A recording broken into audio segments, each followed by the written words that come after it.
The answer to today's Nclex question, Warfarin. A patient diagnosed with atrial fibrillation is prescribed Warfarin.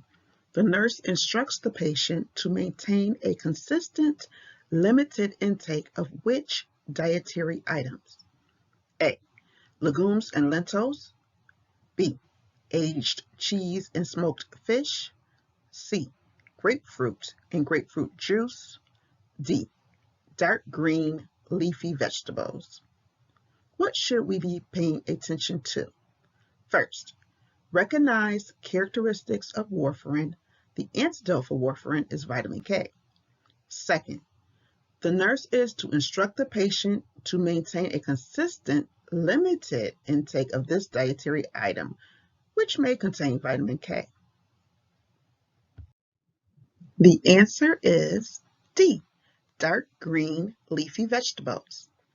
Dark green leafy vegetables are high in vitamin K, which can reduce the effects of warfarin.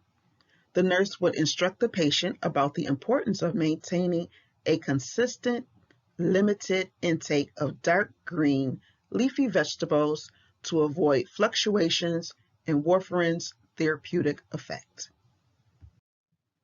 If you have found value in this content, please consider liking this video and subscribe.